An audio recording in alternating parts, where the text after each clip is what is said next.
Muy buenos días a todos. Bienvenidos a la primera jornada de diálogo sobre investigación en la Escuela de Educación. Mi nombre es Cristian Sangüesa Campos, pertenezco al Departamento de Teoría, Política, Fundamentos de la Educación de la Escuela de Educación y me ha correspondido moderar la sesión de hoy. El tema de estas jornadas de diálogos en esta versión es la formación inicial docente, propósitos y desafíos desde la investigación educativa. ¿Ya? Contamos con la presencia de alumnos de pregrado de segundo a cuarto año, a cuarto año de las diferentes carreras de la Escuela de Educación, especialmente de la carrera de Educación Diferencial, de la carrera de Educación Básica, y de la carrera de Pedagogía en Matemáticas. En la jornada de hoy tendremos 3 ponencias a cargo de distintos académicos de los diferentes departamentos. La primera ponencia se denomina Observación y retroalimentación de las prácticas pedagógicas tempranas en la carrera de Pedagogía en Matemáticas del Campus Los Ángeles. Los expositores serán la señora doctora Marianela Castillo y el profesor Salvador Alarcón. La segunda ponencia estará a cargo del doctor Rafael Zapata, con el título Vida activa en la etapa escolar y universitaria, contribuciones desde la investigación aplicada.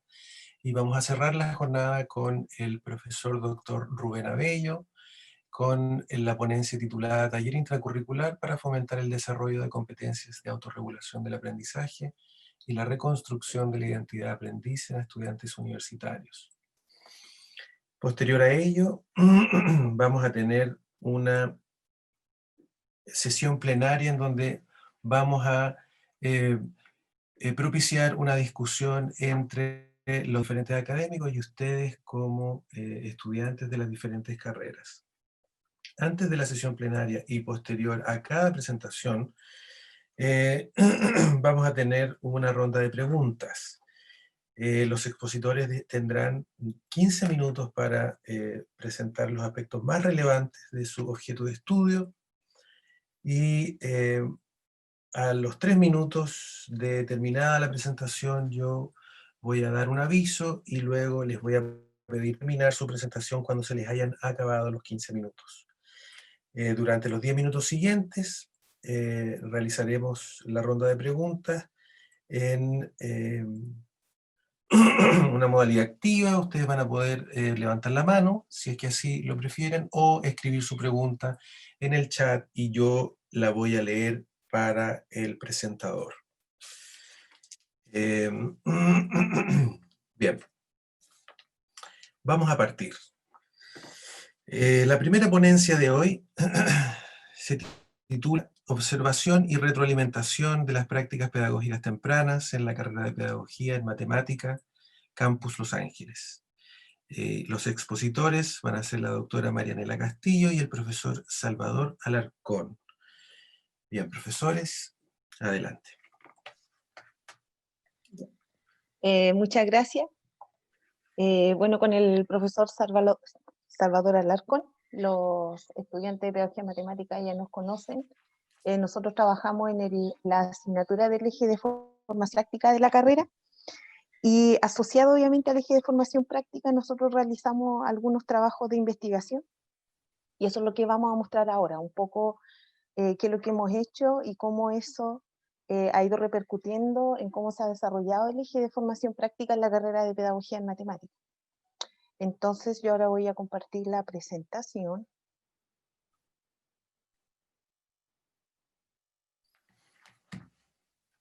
Ahí está.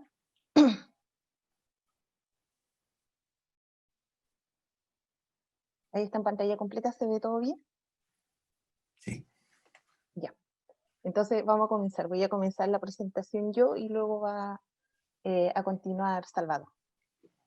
Entonces, como bien decía, se llama Observación y retroalimentación de las prácticas tempranas. Porque se trata justamente de cómo nosotros observamos y retroalimentamos a los estudiantes que están realizando práctica progresiva. Nuestro trabajo investigativo en realidad en el eje de formación práctica dentro de la carrera está siguiendo dos ejes, que uno es justamente la observación de las prácticas pedagógicas tempranas, donde aquí tenemos dos ámbitos de acción, que uno es la observación del docente mentor educativo, es decir, lo que conocemos como profesor guía, cómo el profesor guía observa las prácticas, y por otro lado tenemos la observación que realiza el académico acompañante, que nosotros conocemos con el nombre también de académico supervisor. Una cosa también interesante es que en la carrera las prácticas que van en tercer y cuarto año se han podido observar desde los académicos de la carrera casi en su totalidad. Han habido muy pocos casos donde no se ha podido ir a observar una práctica pedagógica al colegio. Y por otro lado tenemos otra línea que ha ido creciendo. De hecho ya este semestre, o sea, perdón, este periodo se está haciendo otro trabajo que tiene que ver con el estudio sobre la autoeficacia.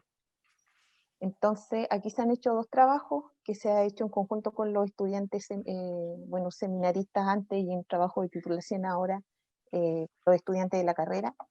El primer trabajo que se hizo era sobre la autoeficacia en la primera inserción en el sistema educativo, que se realizó con Javier Cruce, un estudiante que ya egresó la carrera, y también el estudio de la autoeficacia sobre la primera inserción laboral, que es un trabajo que se está realizando ahora, con, con dos estudiantes también de la carrera. Y ahora se está incorporando otro trabajo que es sobre el interés vocacional durante el proceso de formación.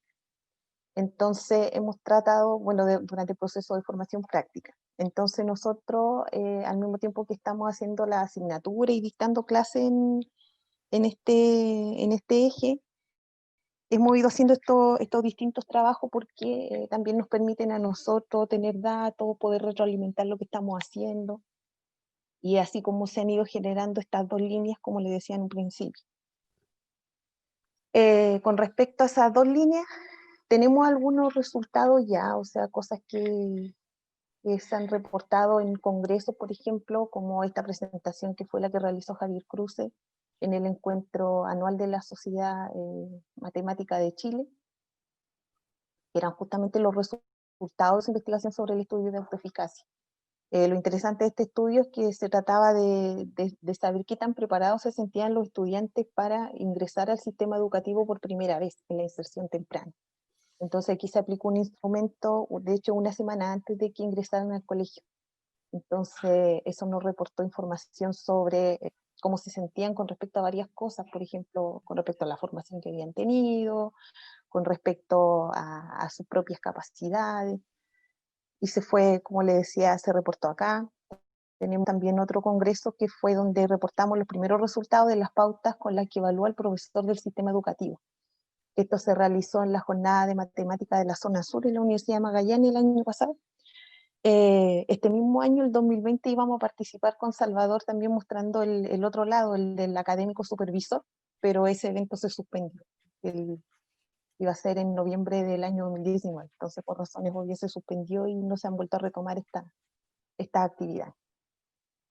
También tenemos dos resultados también de investigación, que son dos artículos que están considerados dentro del libro que estamos editando con el equipo GIA. Uno sobre justamente observación de prácticas pedagógicas tempranas y otro sobre el estudio de autoeficacia. Entonces aquí estamos como autores Salvador y yo, y Javier Cruces también, que actualmente de hecho trabaja en el GUTLA, con el trabajo que fue el primero que se hizo en esta línea. Ahora sobre las prácticas pedagógicas, obviamente primero uno se pregunta qué son las prácticas pedagógicas y por qué las tenemos que observar. O sea, ¿para qué observar esas prácticas? Entonces algunas definiciones nos dicen que las prácticas pedagógicas tempranas son acciones docentes que facilitan, organizan y aseguran el encuentro de un vínculo entre alumno y el conocimiento, y está estrechamente vinculado con la transposición didáctica. Dice que contemplan procesos de formación académica, experiencias profesionales, creencias, conceptos pedagógicos, políticas curriculares y visión de mundo, y forma de ser de quien organiza y conduce el trabajo del aula. Ahora, ¿por qué nos interesa observar las prácticas pedagógicas tempranas?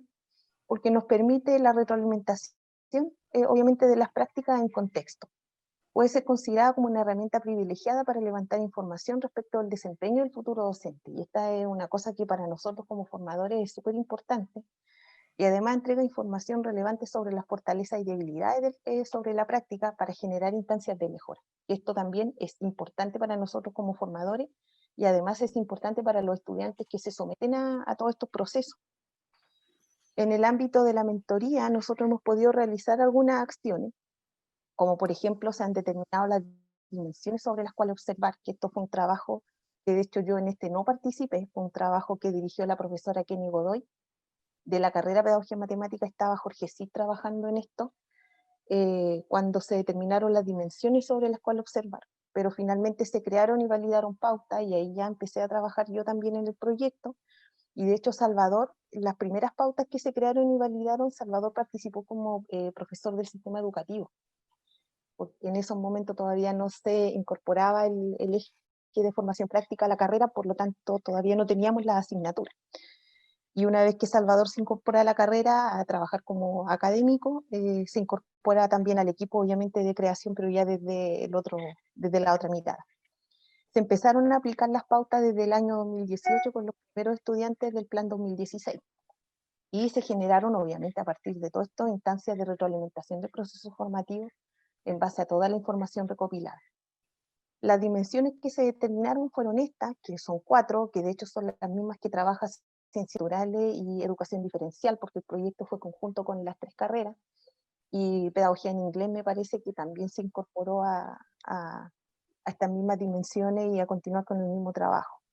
Entonces tenemos el rol del profesor, conocimiento disciplinario, habilidades comunicativas, aspectos formales.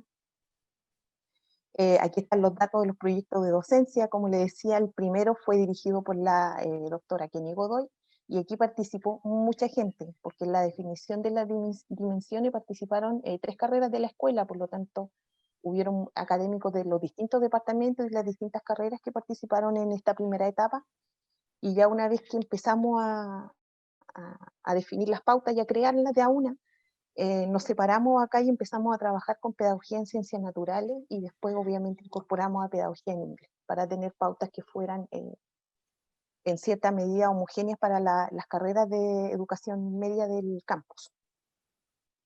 Las pautas que se crearon tienen más o menos esta vista, obviamente aquí no las vamos a leer, se ven chiquititas, pero tiene 2 cosas importantes, que es primero donde el profesor del sistema educativo evalúa al estudiante con respecto a una de las dimensiones, ¿cómo se llama? ¿Cómo se llama esto? En indicadores que fueron creados y validados con profesores del sistema educativo que dirigen prácticas. Aquí los profesores marcan, obviamente, de acuerdo a ciertos criterios que están dados acá, y además le damos la oportunidad de fundamentar su evaluación, indicando fortalezas y aspectos a mejorar que tiene cada estudiante. Esto ha sido súper importante porque por un lado, esta parte acá nos permite hacer un análisis un poco más estadístico de los resultados, incluso ver la confiabilidad del instrumento, pero este lado de acá nos sirve para generar reuniones con los estudiantes, mostrarles los resultados, comparar, por ejemplo, una cosa que hemos ido haciendo en la carrera es comparar los aspectos a mejorar a medida que los alumnos van avanzando en su práctica, porque esto han ido disminuyendo, o sea, los aspectos a mejorar en la práctica inicial cuando están en tercer año son mucho más en número que los que reportan los profesores del sistema cuando están en cuarto año en la práctica avanzada, por ejemplo. Entonces con eso nosotros podemos ver el avance. Ahora en la carrera de Pedagogía en Matemática, cada vez que tenemos un fin de proceso, citamos a una reunión con los académicos, los estudiantes, y conversamos sobre estos resultados. Nosotros preparamos un resumen, los profesores del eje, preparamos un resumen, una presentación, nos juntamos con los estudiantes, conversamos sobre los resultados. Es súper importante no solamente qué puede mejorar el estudiante, sino que qué podemos mejorar nosotros dentro de la formación en la carrera. Entonces hemos sacado varias cosas en limpio, por ejemplo, una cosa súper así como uno pensaría, no sé, nos dimos cuenta al mirar este proceso, es que los estudiantes, antes cuando las clases eran presenciales, les costaba mucho organizar la pizarra, por ejemplo. Y eso los profesores del sistema lo tenían anotado acá. Y además también quedó registrado en las pautas de la supervisión del académico. Entonces ya tuvimos que tomar medidas dentro de la carrera para que los estudiantes, dentro de su formación, no solamente en el eje práctico, sino que en las otras asignaturas, tengan la oportunidad de pasar a la pizarra, tomar un plumón, hacer los dibujos, que elijan bien los colores, o sea, practicar ese tipo de cosas antes de que vayan al colegio. Y así muchas otras cosas que hemos ido viendo y que nos ha servido, como decía, para mejorar el proceso formativo además. La segunda parte, que es sobre el acompañamiento, continúa el profesor Salvador. Sí, como nosotros vimos en esta primera parte, el aspecto de la mentoría tiene un desarrollo bastante contundente en lo que se ha podido realizar durante estos últimos años. Y la idea es que el proceso completo, es decir, lo que podemos hacer como académicos de la universidad desde este acompañamiento que hacemos en la supervisión de práctica, logre también este cuerpo robusto dentro del proceso de acción propiamente tal y acompañarlo a esta línea de investigación dentro de la propia carrera. Entonces, desde el 2018 nosotros teníamos esta posibilidad de acompañar a los estudiantes de las prácticas progresivas, pero a través de un registro anecdótico. Es decir, el profesor que iba a acompañar este proceso de práctica tomaba nota de lo que él percibía de esa supervisión. Quedaba un poco a criterio del profesor que iba a hacer la supervisión, por eso lo denominamos como registro anecdótico solamente, pero ya el 2019 empezamos a encasillar un poco este proceso de acompañamiento de acuerdo al manual Promate, que es el que Estimados vamos a profesores, comentar. les recuerdo que quedan 3 minutos para el término del tiempo reglamentario. Perfecto. Que vamos a comentar un poquito en la diapo siguiente y durante este año 2020 la idea es poder llegar a la elaboración de un instrumento propio que organice entonces este proceso de observación tal como lo hace el proceso evaluativo desde la mentoría.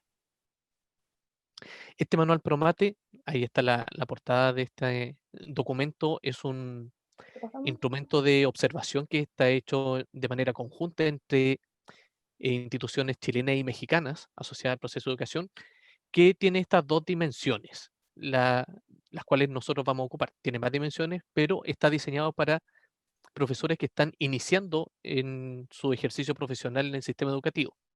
Y nosotros lo que estamos observando son estas prácticas de inserción temprana.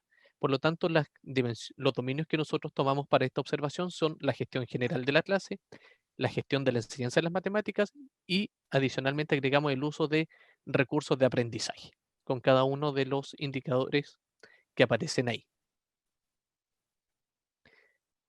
Este taller, entonces, eh, fue dirigido por la profesora Marianela Castillo y por el profesor Jorge Cid, luego de una capacitación que tuvieron de parte de la profesora María Victoria Martínez, que es una de las participantes en la creación de este instrumento. Esto comenzó en mayo con esta capacitación dada por la profesora Martínez, continuó en junio con este taller a la luz perdón, bajo el alero de la Unidad de Investigación y Desarrollo Docente de nuestra universidad, para capacitar a cada uno de los docentes del departamento en cómo poder observar entonces y acompañar este proceso de inserción temprana desde la propia academia. Por lo tanto, lo que tenemos hasta el momento es esta instancia de retroalimentación del proceso formativo en base a la información recopilada en las supervisiones. Tiene un aspecto, como dice ahí, no calificativo, a diferencia del proceso de mentoría. Y lo que estamos haciendo ahora es levantar información sobre los errores matemáticos didácticos de los profesores en formación a la luz de estos registros que estamos recopilando. Por lo tanto, lo que esperamos entonces en el ámbito de la mentoría es poder publicar la creación de estas pautas y los resultados que se han obtenido con estas desde el año 2018 en adelante. Y en el ámbito del acompañamiento, generar investigaciones en esta línea y completar el proceso de creación de un instrumento propio. ¿Para qué? Para poder utilizar toda esta información recopilada en instancias formativas dentro de las asignaturas de nuestro propio plan de estudio, tanto en el ámbito del eje de formación práctica, con las actividades de reflexión, y en el eje de formación disciplinar en las asignaturas de matemática y su enseñanza.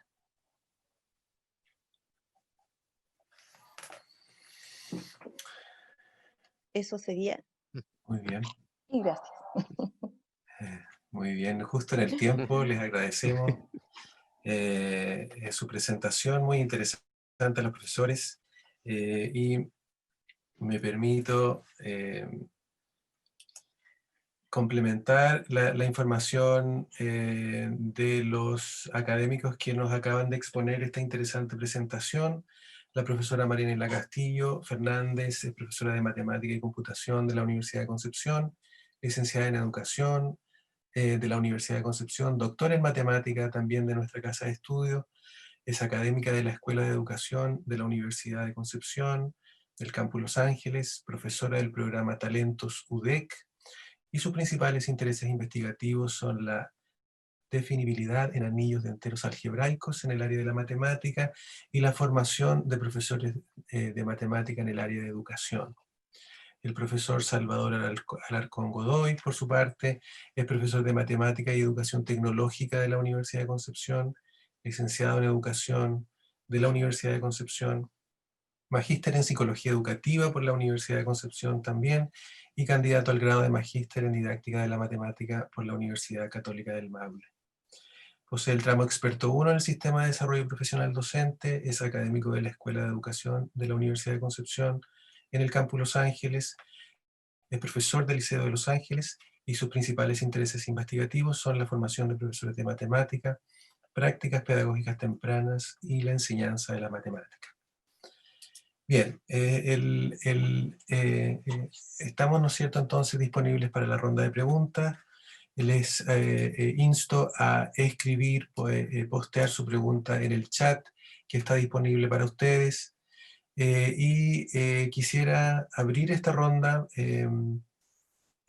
haciendo la siguiente pregunta que está sugerida, que dice relación con las principales limitaciones de la metodología de acompañamiento que ustedes han encontrado o que los diferentes proyectos que se han realizado en el área con las que se han encontrado en ese sentido, tanto desde parte de la universidad como de parte de los centros. Si pudieran elaborar ahí. ¿Respondo? Bueno, en el tema del acompañamiento hay varias limitaciones que tienen que ver con el mismo hecho de acompañar. Primero, que es algo un poco transversal a la universidad, la cantidad de académicos que tenemos disponibles para realizar este acompañamiento. Nosotros tenemos la suerte que en pedagogía en matemática los alumnos no son tantos, entonces teniendo una buena organización hemos podido realizar ese acompañamiento.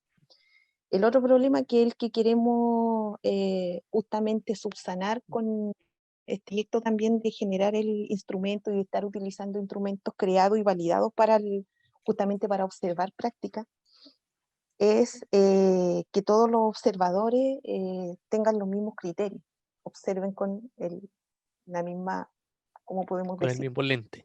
Con el mismo lente, porque eso también es algo difícil. Y es también una de las razones por las que nosotros, bueno, las dos incluidas, en la carrera no consideramos una calificación por esta observación, por lo en las prácticas del cuarto año.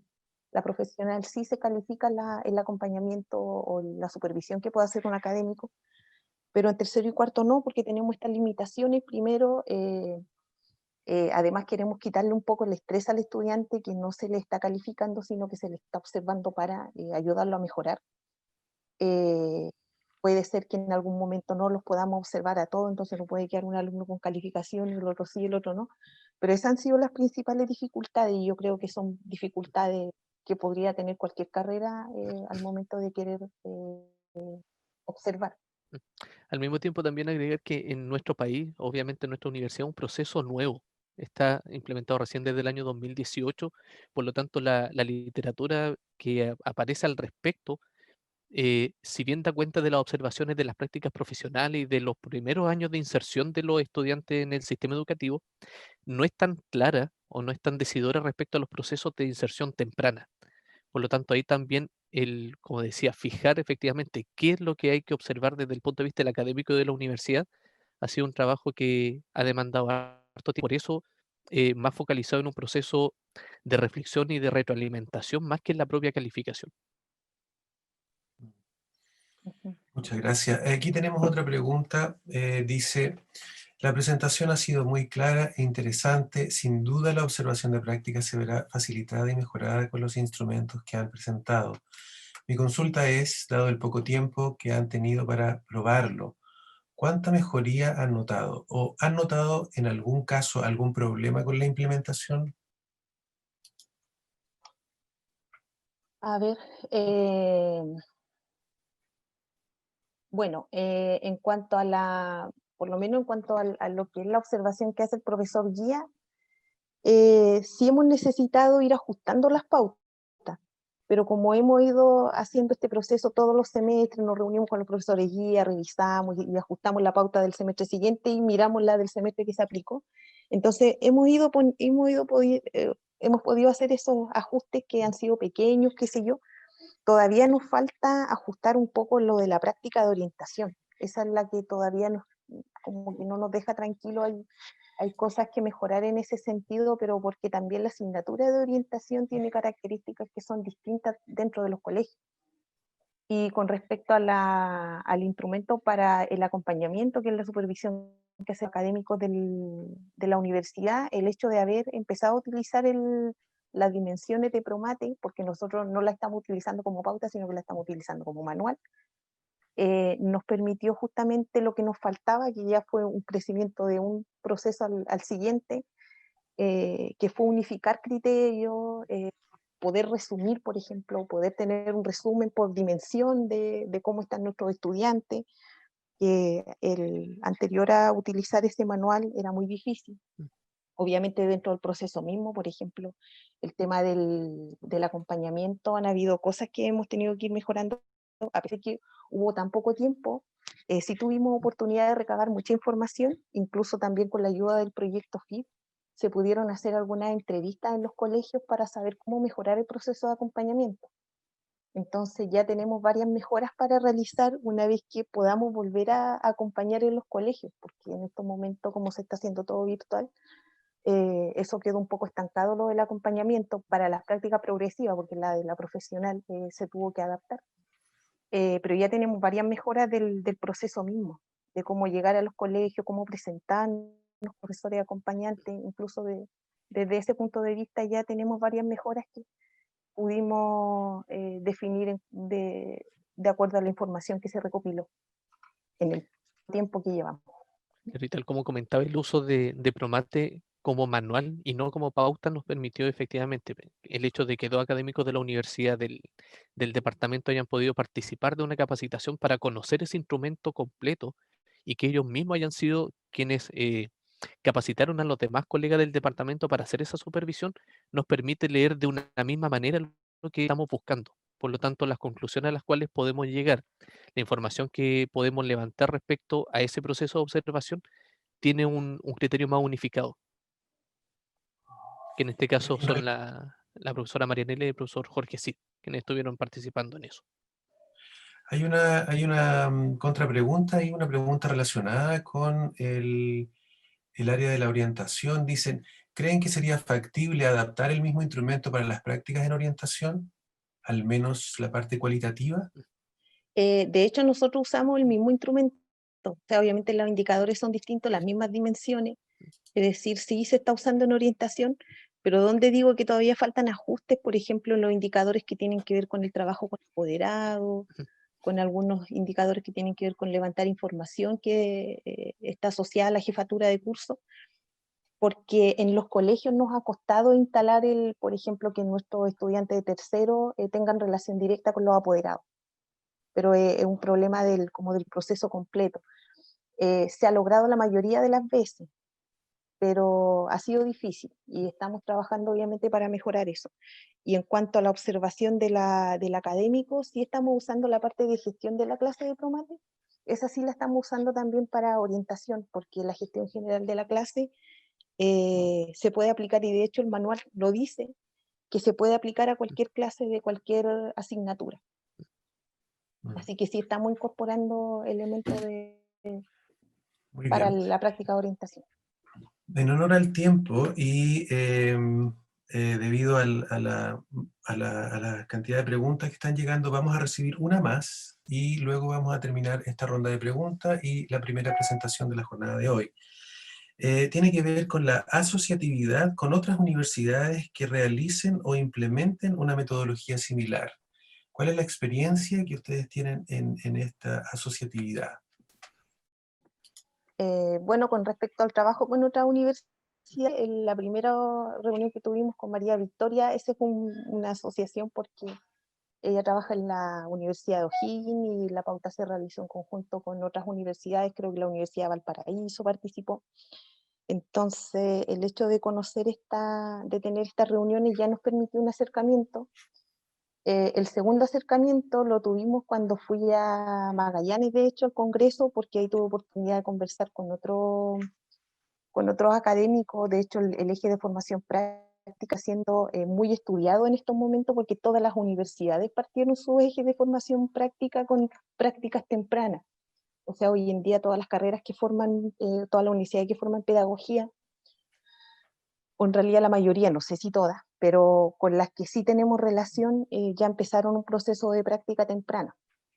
Entonces, sí hemos tenido contacto, también, bueno, han habido algunos seminarios que se han realizado en Concepción donde hemos podido conversar del tema, y sí los procesos se viven de manera distinta. Bueno, la instancia principal de compartir experiencia es justamente cuando uno sale a los seminarios, los congresos y ese tipo de cosas.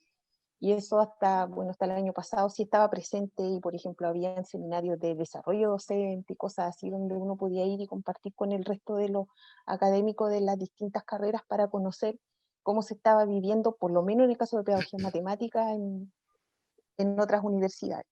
Pero sí contacto ha habido. Y por eso también para nosotros como carrera el deseo en publicar lo que ya se ha hecho con respecto a las pautas de mentoría y poder finalizar y publicar después las pautas del acompañamiento académico para poder también tener ese insumo para otra universidad y de qué manera también nosotros nos podemos retroalimentar de ello. Muy bien. Muchas gracias, profesores. Agradecemos a la doctora María Nela Castillo y al profesor Salvador Alarcón por su presentación. Y ahora vamos a continuar con el programa de hoy. Vamos a dar paso a la siguiente presentación. Esta ponencia se denomina Vida activa en la etapa escolar y universitaria. Contribuciones desde la investigación aplicada, a cargo del profesor doctor Rafael Zapata Lamana. Él es profesor de educación física, doctor en actividad física y deporte, doctor en psicología de la Universidad de la Salud y Deporte, académico de la Escuela de Educación de la Universidad de Concepción del Campus Los Ángeles. Sus principales intereses investigativos son la actividad física y estilos de vida saludables en el ciclo vital. Damos la bienvenida entonces al profesor Rafael Zapata. Muy buenos días a todas y todos los presentes. Agradezco este espacio para poder compartir y divulgar el trabajo investigativo que estamos realizando al interior de la Escuela de Educación. Y intentaré el día de hoy responder a la pregunta que ustedes están visualizando, que dice relación con la contribución que podría tener la actividad física y los estilos de vida saludables sobre la salud en general. Esto significa salud física, salud mental, salud cognitiva y sobre el rendimiento académico también, que es una variable determinante dentro del contexto en el que nos situamos nosotros. Inicialmente, transmitirles, estimadas y estimados estudiantes, que defiendo con fuerza el concepto de educación basada o sustentada en la evidencia científica. Este concepto que el día de ayer, sobre el cual precisó la doctora Beatriz Ávalo, ¿verdad? Y dice relación entonces a que como profesionales de la educación debemos de forma continua y sistemática formular nuestras propias preguntas e interrogantes, buscar evidencia, literatura científica actualizada que nos permita a su vez evaluar esta evidencia desde su calidad para finalmente aplicar la evidencia a nuestra práctica profesional y de esa forma entonces evaluar los resultados de lo que hacemos en el día a día. Así, quisiera también explicar muy brevemente que el principal trabajo de una investigadora o un investigador al interior de una universidad dice relación a generar diferentes insumos o productos derivados de la investigación. Seminarios, congresos, participación en diferentes redes de colaboración, son algunos de los elementos, pero sin lugar a dudas que el artículo científico es el insumo reconocido nacional e internacionalmente como el trabajo de los investigadores.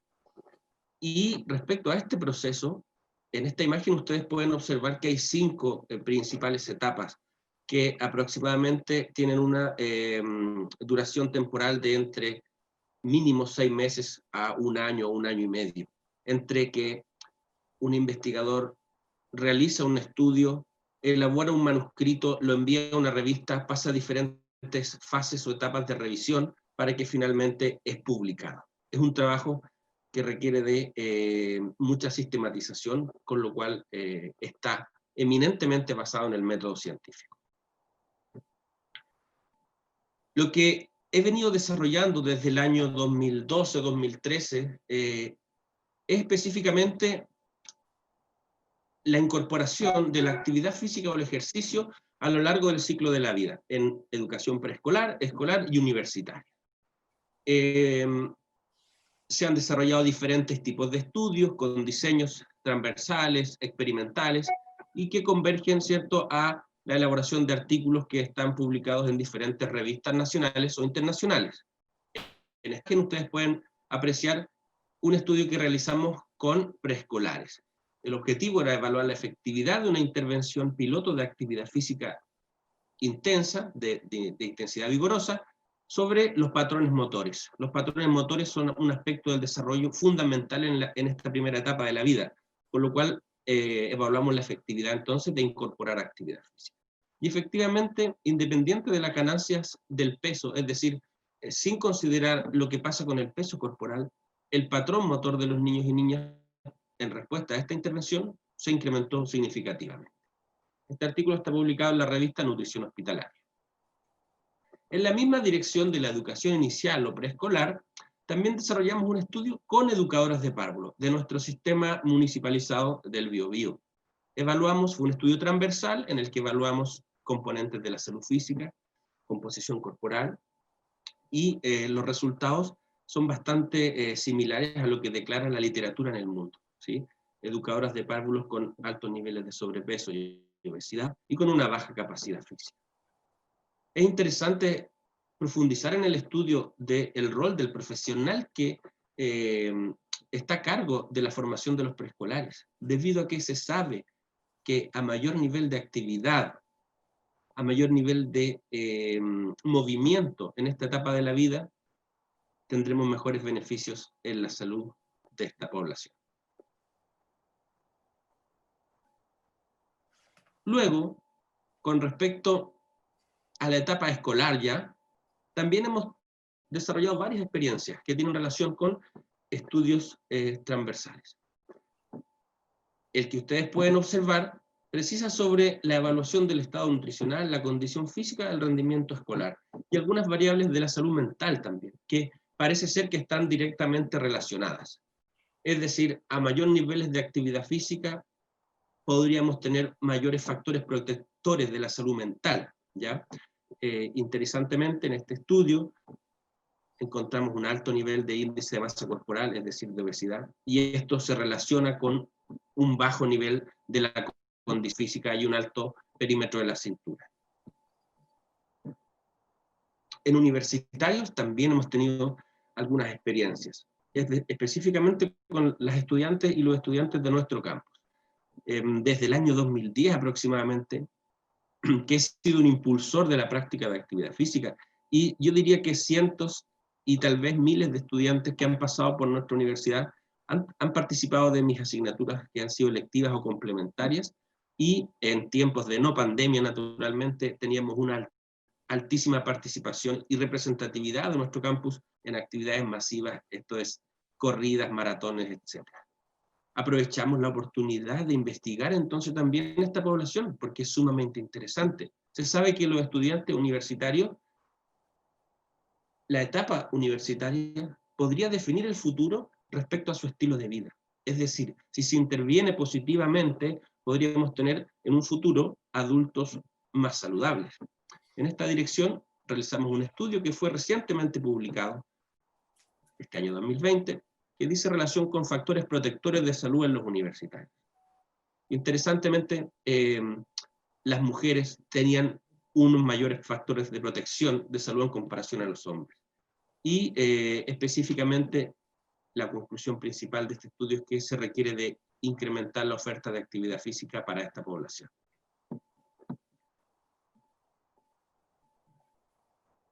Otro estudio que tuvo que ver con un diseño ya bastante más riguroso desde el punto de vista metodológico, un diseño experimental con 3 grupos de ejercicio y un grupo control, dice relación entonces a una intervención para contrarrestar la obesidad en población femenina de nuestra universidad, y fue publicado el año 2018 en una de las mejores revistas del área, Frontiers in Physiology, y voy a intentar proyectar un video que es de una estudiante que me lo envió hace unos días con mucho cariño. Vamos a ver si se puede apreciar. Hola, mi nombre es Karina Laporte, soy profesora de Educación General Básica, especialista en el área de lenguaje y historia, egresada en la Universidad de Concepción Campus.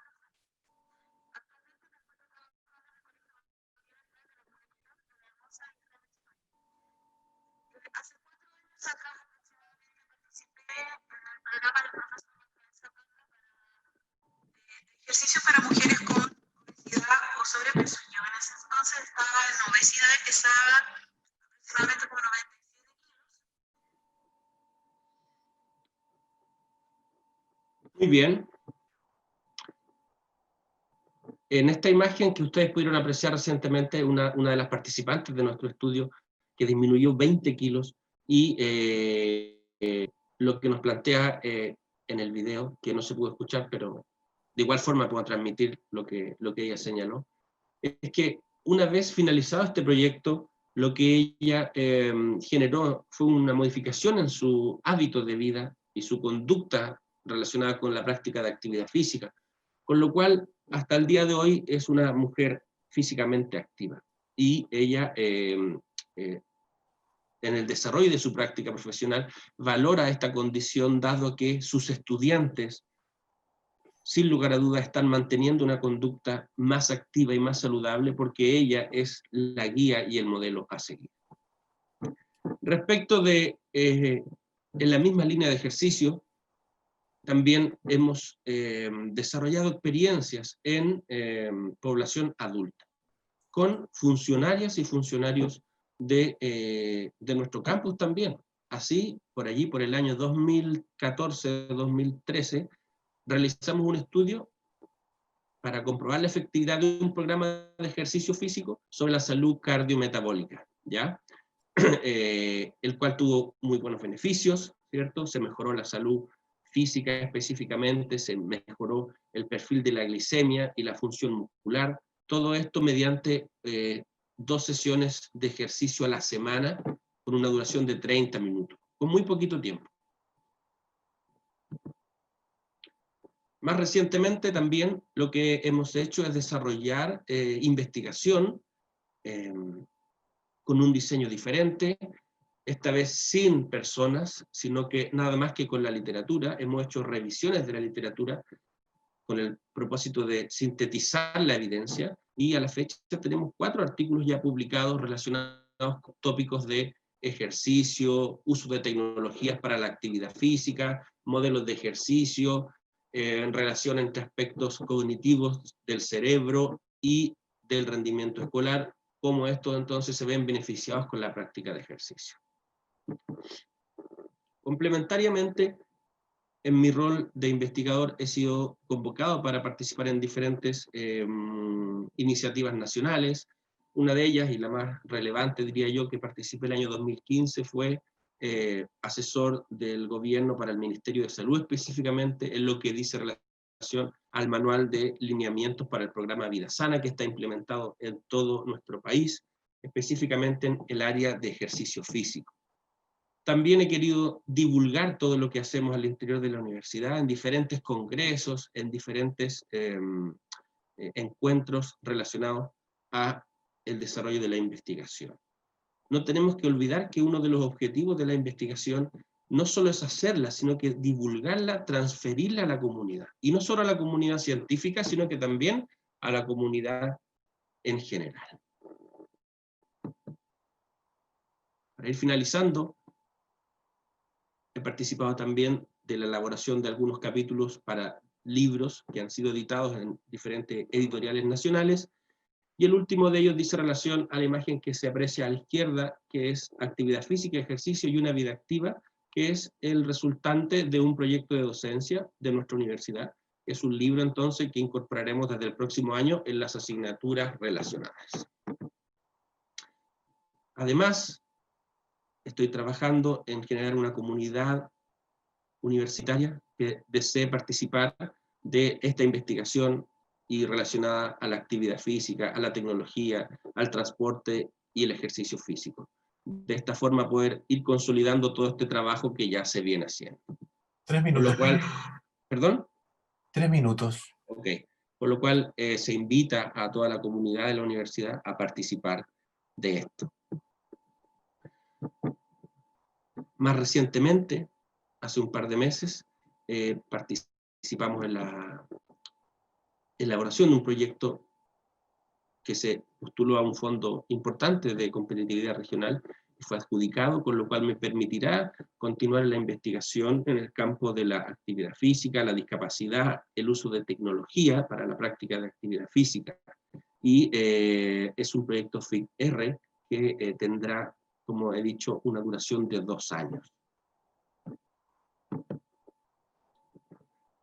Para finalizar, entregar algunos mensajes ya no de la especificidad de lo que hago de la investigación, pero sí de la generalidad de lo que es la investigación, y que es un área muy compleja, muy difícil de desarrollar, que con mucho esfuerzo las académicas y académicos del campus lo desarrollan. Agradecer al grupo GIE por invitarme a este grupo y a participar de esta iniciativa. Tenemos claro que si todos somos capaces de trabajar en conjunto y en equipo, vamos a poder incrementar la productividad de la investigación y de esa forma transferir el conocimiento.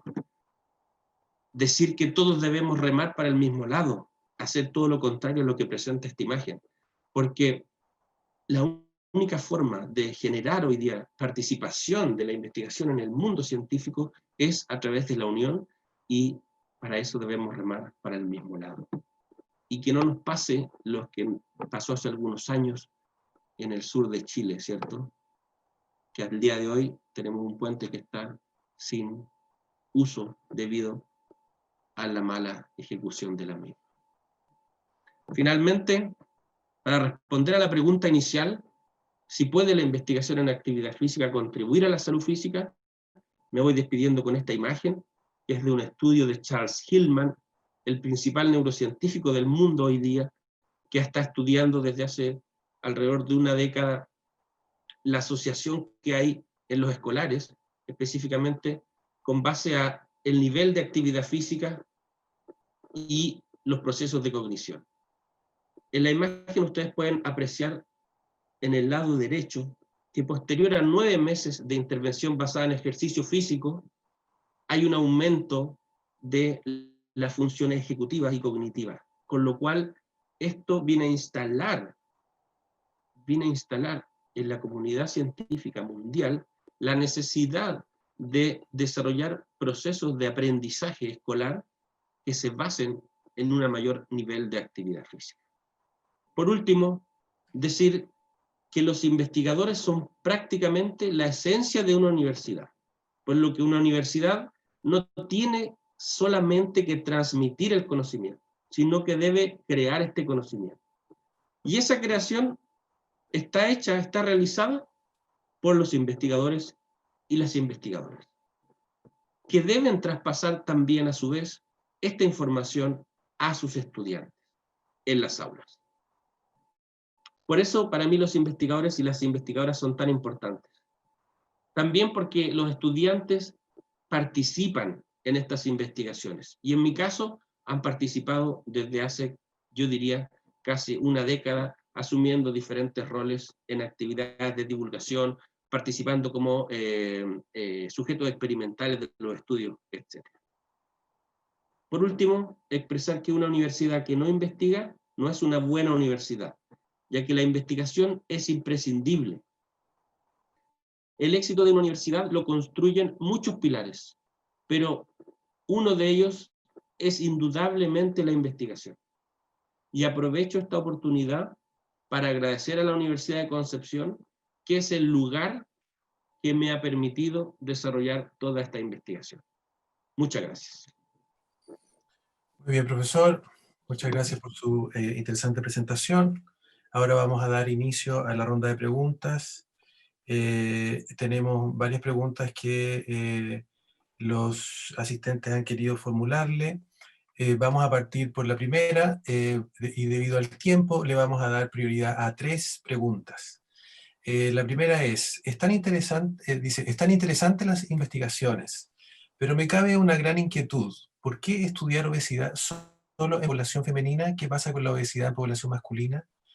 ¿No tiene similares causas, consecuencias o similar importancia? Bien. Una pregunta muy interesante y que responderé parcialmente porque también tengo muchas yo como investigador interrogantes al respecto. Pero lo que puedo decir, ¿por qué son principalmente mujeres en los estudios transversales y experimentales? En los experimentales principalmente porque la evidencia ha reportado que las mujeres adhieren muchísimo mayor a este tipo de intervenciones, no solo de ejercicio, sino que de todas las otras áreas del conocimiento. Es decir, las mujeres son más comprometidas que los hombres, abandonan en menor medida las intervenciones que los hombres. Los hombres tienen unas altas tasas de abandono, somos más irresponsables. Así que los investigadores, por un lado, entonces, privilegiamos continuar en la línea de la investigación con mujeres. Y por último, decir que lamentablemente los indicadores de obesidad, desde la infancia hasta la adultez mayor, en Chile la prevalencia es superior en mujeres en comparación a hombres. Muchas gracias. Hay una alumna o una espectadora que se identifica acá, Anaís Campos, dice, la vida universitaria es atareada, consiste en invertirle mucho tiempo, tal vez la mayoría del día, aún así durante los días universitarios, antes del COVID-19, nos juntábamos con compañeros, teníamos distracciones, nos movíamos de sala a sala, con quizás un mínimo de movimiento. Mi consulta es, ¿cree usted que será muy difícil retomar nuestro estilo de vida antiguo para aquellos que ya tenían un ejercicio moderado? ¿Cómo se proyecta usted el año universitario 2021 en cuanto a la salud general de los estudiantes? ¿Existirán propuestas para contrarrestar estos cambios sedentarios a tener una vida más activa y saludable? Hay varias preguntas en una, profesor. Sí, son varias preguntas. Son varias preguntas. He intentado retener la mayor cantidad, así que iré una a una. Lo primero es decir que estoy totalmente de acuerdo en que la mayoría de la población ha disminuido sus niveles de actividad durante el día, ¿ya?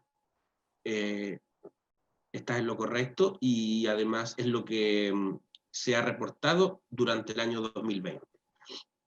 Y eso es muy lamentable porque también tiene que ver con sacar a luz, a flote, las inequidades que se encuentran en nuestro país. Antes ya era un país de mucha inequidad, dado que alguien que podía pagar un gimnasio iba a él, pero quien no podía, no puede entonces acceder a instalaciones de alto nivel.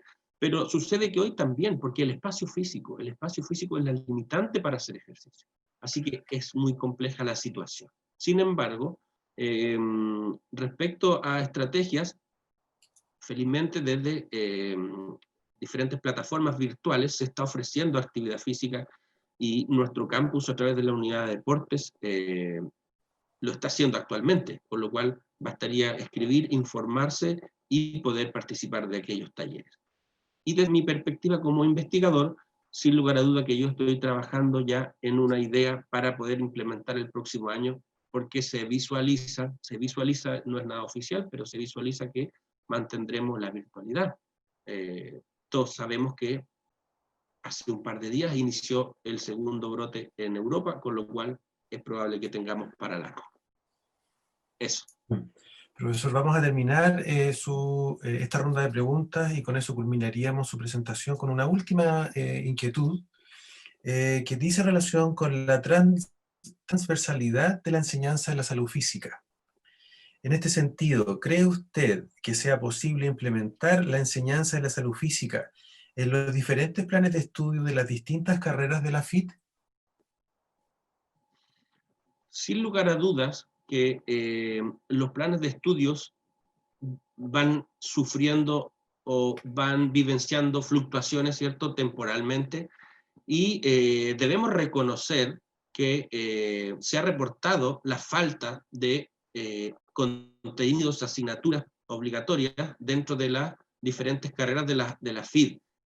No obstante, es un desafío entonces el poder convencer a las autoridades, a los cuerpos académicos, de que la actividad física, el ejercicio y un estilo de vida activo puede ser una herramienta muy eficaz para obtener mejoras en el rendimiento escolar y en la salud integral de los escolares. Muy bien. Agradecemos entonces al profesor Dr. Rafael Zapata por esta interesante ponencia y vamos a darle paso a la siguiente exposición de nuestro programa de hoy, nuestra tercera y última presentación. Esta presentación está titulada Taller intracurricular para fomentar el desarrollo de competencias de autorregulación del aprendizaje y la reconstrucción de la identidad aprendiz en estudiantes universitarios, a cargo del profesor Dr.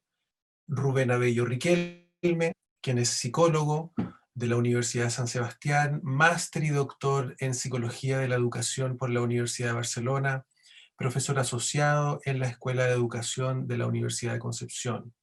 Sus principales intereses investigativos son la identidad de aprendiz, los factores cognitivos motivacionales asociados al aprendizaje y la autorregulación del aprendizaje. Damos la bienvenida entonces al profesor Rubén Abello. Profesor, está silenciado. Bueno, típico. Muchas gracias, muy buenos días. Agradezco esta invitación y bueno, quisiera comentarles algunas experiencias vinculadas con este trabajo que está en pleno desarrollo. Quisiera detenerme un minuto en el título. Si ustedes se fijan, en el título se habla de un taller intracurricular para fomentar el desarrollo de competencias de autorregulación del aprendizaje y la reconstrucción de la identidad aprendiz en estudiantes universitarios. El definir este trabajo como un taller intracurricular ya es un factor clave, porque es el motivo por el cual en la parte inferior menciono que hay distintos profesores, incluso aquí yo no los menciono todos. Destaco la labor de la profesora Andrea Tapia, el profesor Cristian Sangüesa, Ana María Arias, Yamina Contreras, David Robles, profesores que colaboran en el desarrollo de esta actividad, de este taller y al mismo tiempo de esta investigación. ¿Por qué menciono esto? Porque para que este taller se pueda ejecutar necesita ingresar a la sala de clase y ser parte de las asignaturas que cada uno de los profesores dicta. Por lo tanto, con esto nos referimos a una modalidad de trabajo que es distinta a la tradicional. Tradicionalmente siempre se han hecho los talleres desde una modalidad extracurricular. Eso significa que se designa un tiempo, un espacio, aparte de las horas de clase, para hacer esta actividad que termina siendo vista como una actividad extraprogramática. Por supuesto que tiene sus ventajas, pero al ser intracurricular, lo que se busca, por lo menos desde el punto de vista teórico, y ya tenemos alguna evidencia empírica, es darle más fuerza al objetivo del taller. Bueno, sigo avanzando. ¿Cómo nace esta idea? Bueno, esta es una idea en realidad que no es nueva. La idea del estudio de la identidad aprendiz viene de más o menos del año 2013, para que se haga una idea, con algunas investigaciones, con publicaciones también. Y el estudio de la autorregulación viene también de hace bastantes años, desde antes de 2013, y yo me incorporé a esa línea de investigación a partir del año 2018 especialmente, porque una línea de investigación que está a cargo de profesores de la Universidad de Concepción, que son el doctor Alejandro Díaz y la doctora María Victoria Pérez. Dicho sea de paso que en ese lugar también tuve el placer de ser estudiante en el magíster en psicología. Bueno, se observa entonces que para llevar a cabo este taller hay algunas temáticas que nos interesa o que nos preocupan como cuerpo docente, que hemos observado desde tanto una perspectiva experiencial, cualitativa, como también a partir del trabajo y diagnóstico que se hace anualmente con los estudiantes que ingresan a primero. ¿Qué se observa? Problemas en la organización del tiempo en muchos estudiantes, no en todos, pero que desemboca en la disposición a aprender. También se observa poca participación en las actividades de clase, y un último aspecto que también es tan importante como los anteriores, muchas veces los estudiantes tienden a desconocer cuál es su propio potencial. Situación que durante el presente año se ha vuelto aún mucho más compleja con con las problemáticas asociadas a la pandemia del COVID-19. Ese sería entonces un punto de inicio para esta etapa, para esta parte del proyecto. A partir de lo anterior, desarrollamos algunas hipótesis que tienen relación con que pensamos, a partir de la evidencia que conocemos, que la implementación de un taller intracurricular sería o nos podría ayudar a fortalecer tanto la autorregulación del aprendizaje como la identidad aprendida en los estudiantes. Lo que significa que esto en el mediano plazo tendría un impacto en la implicación de los estudios universitarios, en la autorregulación de los mismos y también en la reconstrucción de la identidad aprendiz. Por lo tanto, para que poder explicarme mejor, quise hacer una breve detención teórica en dos puntos. Uno tiene que ver con la explicación de qué significa autorregulación del aprendizaje. Básicamente, una explicación que aquí propone Panadero y Alonso Tapia, tiene que ver con que los estudiantes utilizan sus destrezas durante el proceso de aprendizaje para alcanzar las propias metas que ellos se han fijado. Fíjense en ese detalle, las propias metas. Cada uno de los estudiantes, cada uno de ustedes tiene metas. Y un elemento relevante a poder visualizar. Y dentro de ello aparecen tres fases cíclicas dentro de la autorregulación. Por una parte está la preparación, que es un momento en el cual el estudiante analiza qué tan competente es, cuáles metas tiene y también qué tan motivado se encuentra. Luego viene la etapa de la ejecución, donde el estudiante ya comenzó a desarrollar las tareas y va supervisando sus logros y también el nivel de sistematicidad que tiene. Y finalmente, la autorreflexión, que tiene que ver con pensamientos, con emociones que son una consecuencia del análisis de la tarea realizada y de lo que se ha ido logrando, digamos, lo que has logrado aprender, los resultados que has alcanzado. Entonces, todo ello nos permite entender el constructo autorregulación del aprendizaje. Y de manera paralela también está el constructo identidad de aprendiz.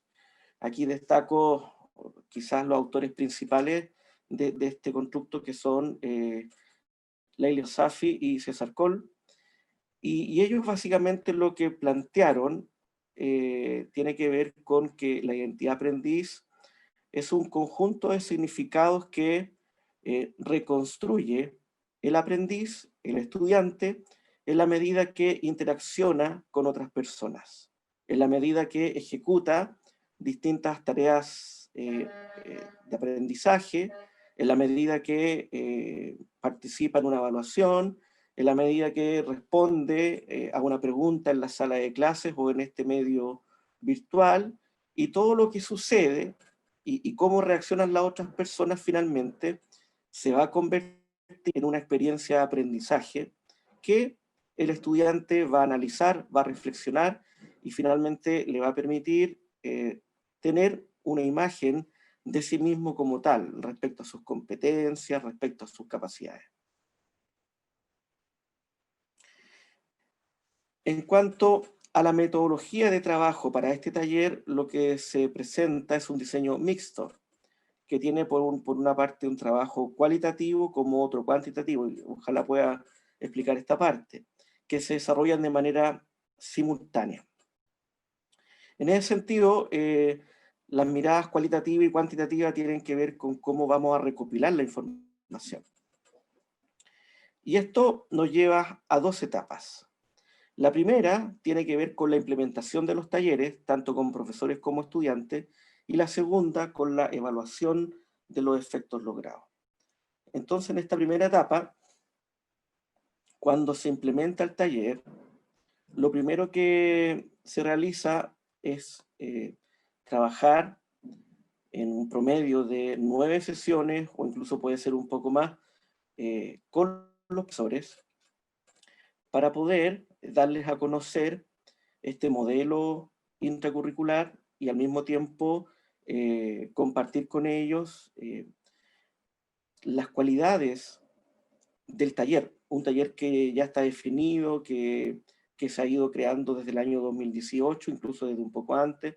Por eso que aquí hago referencia a una APP, a una APP denominada For Planning, y que nos permite, en este caso, trabajar en el desarrollo de la autorregulación directamente. Temas relativos a la proposición de metas y propósitos, también temas vinculados con el ordenamiento de las actividades por realizar, poder priorizar qué es lo más importante, y luego aprender a estudiar tanto de manera individual como grupal para poder aprovechar mejor las distintas actividades que se desarrollan al interior de la sala de clase. Esos son, a grandes rasgos, los contenidos de este taller, de este modelo curricular que en primera instancia se trabaja con los profesores. Luego viene otro elemento que todavía está en proceso de desarrollo, que tiene que ver con la implementación entonces del concepto de identidad aprendiz, para que los profesores también sean conscientes de esta parte. Y luego, que es lo que se está desarrollando hoy en día, viene una etapa de implementación del taller con los estudiantes de las carreras de educación. Es decir, se parte con los profesores y se continúa trabajando hasta que el taller también es desarrollado por los estudiantes, especialmente los estudiantes de primer año. Y eso da pie a una segunda etapa, donde se produce una evaluación tanto cuantitativa como cualitativa de los efectos del taller. Desde el punto de vista cuantitativo, existen algunos instrumentos que tienen su respectiva validación, que nos permiten tener una imagen en relación a qué cambios existen en la autorregulación al inicio y también al final del taller. Y esa es una parte cuantitativa, que básicamente son encuestas de tipo cerrada, que tanto los estudiantes como los profesores tienen que responder, y que nos permiten saber entonces si hay un efecto medible en cuanto a lo que sucede con la implementación del taller. También en este momento se plantea el desarrollo de una evaluación cualitativa que tiene que ver principalmente con el desarrollo de algunas entrevistas para saber, para indagar de manera un poquito más profunda acerca de los efectos del taller sobre la reconstrucción de la identidad aprendiz. Esto nos va a llevar... ¿Sí? Me quedan 3 minutos. Vale. Esto nos va a llevar a la construcción de un informe final, al desarrollo de algunos artículos, así como también el trabajo en congreso. Entonces, si ustedes se fijan, por una parte, este es un proyecto que tiene un trabajo orientado a los estudiantes para beneficiar a los estudiantes directamente, pero también es un trabajo de investigación que, por cierto, está vinculado con la formación inicial docente. Y en ese sentido, la implementación de un taller intracurricular y el desarrollo de la autorregulación, si lo vemos desde el punto de vista de dónde estamos en cuanto a la formación inicial docente, la respuesta tiene que ver, en primer lugar, con el desarrollo de competencias para facilitar la propia autorregulación de los estudiantes, y en segundo lugar, se espera que en el futuro estos mismos profesores promuevan la autorregulación del estudio en sus propios estudiantes cuando ellos sean profesores, en su vida o en su rol profesional. ¿Y en qué medida esta investigación tiene algunas evidencias que impactan? Bueno, en experiencias previas ya se podía observar que existe un impacto sobre la autorregulación y la disposición al estudio. Y al mismo tiempo se sigue esperando, que eso todavía no se sabe, pero se espera que los profesores futuros fomenten el sentido de competencia en los estudiantes. Hay algunas referencias bibliográficas y junto con ellos les agradezco por su atención y también le agradezco tanto a los estudiantes que están en este momento como a mis colegas y a los profesores que se encuentran participando activamente en esta actividad, en este taller y en esta investigación. Muchas gracias.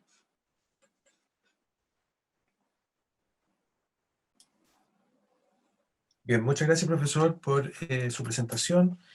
Vamos a iniciar la ronda de preguntas, para lo cual les pido a todos ir posteando sus preguntas en el chat que está destinado para ello. La primera pregunta que tenemos aquí dice relación, profesor Abello, con el impacto de la pandemia en la identidad aprendiz y en la autonomía en los estudiantes universitarios en sus estudios, teniendo en consideración las externalidades que antes no intervenían tanto. Me imagino que esas externalidades se refieren a cosas que ahora sí son importantes, como la vida hogareña, qué sé yo, las responsabilidades en el hogar, el encierro, los desplazamientos limitados, etc. Bueno, sí, este es un tema que como grupo de investigación lo hemos comentado, ¿ah? Parte de nuestro trabajo se orienta a poder indagar acerca de los efectos del COVID sobre la autorregulación y específicamente sobre la disposición al estudio, pero ese es un trabajo que estamos desarrollando en este momento y que pronto, en unos meses más, podremos tener algunos resultados que podremos compartir.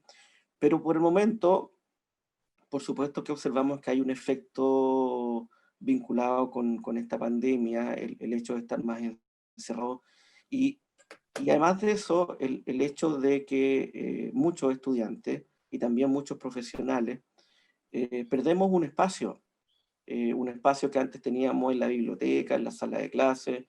En cambio ahora a muchas personas les toca trabajar en un lugar que no necesariamente es el mejor. Algunos tienen la suerte, o tenemos la suerte, de que podemos tener un espacio.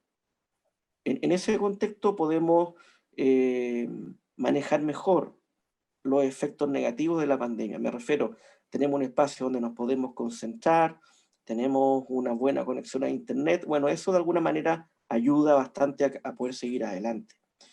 No obstante, aquellas personas que no tienen ese espacio, están con mucho ruido, que tienen muchas cosas que le desconcentran a cada minuto, que tienen una mala conexión a Internet, por supuesto que ahí el efecto principal va sobre la autorregulación.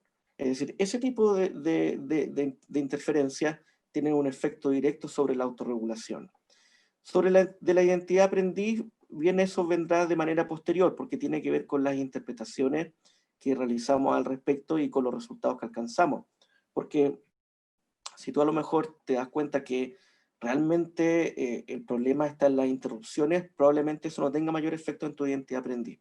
Pero si tú llegas a la conclusión de que no eres muy competente, no eres muy capaz porque no te has podido adaptar y no ves que realmente hay otro tipo de problemas vinculándose con esta situación, ahí sí que podríamos ver un efecto, en este caso negativo, sobre la identidad aprendiz.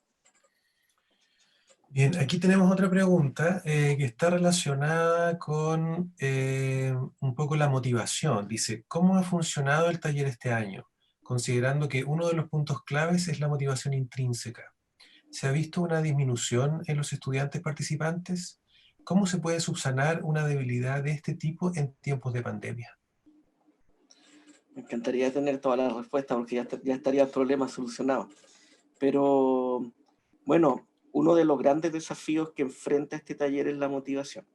Ese yo te diría que es uno de los grandes desafíos y incluso uno de las amenazas que le toca enfrentar, porque cuando el estudiante está motivado, y esto lo digo tanto en pandemia como sin pandemia, cuando los estudiantes están motivados, el taller funciona, y eso está demostrado empíricamente. Pero cuando el estudiante no está motivado y por distintos motivos no quiere desarrollar el taller o no quiere participar en él, es decir, cuando tenemos estos problemas de motivación, en efecto es un tema bien complicado y básicamente en realidad la respuesta no la tenemos. Lo que queremos, lo que tratamos de hacer, más que tener la respuesta concreta, es tratar de incentivar, motivar. Buscamos por un camino, buscamos por otro camino. De hecho, hay profesores que hasta han puesto puntitos a la base, han trabajado un poquito con la motivación extrínseca para lograr que los estudiantes participen finalmente en el taller.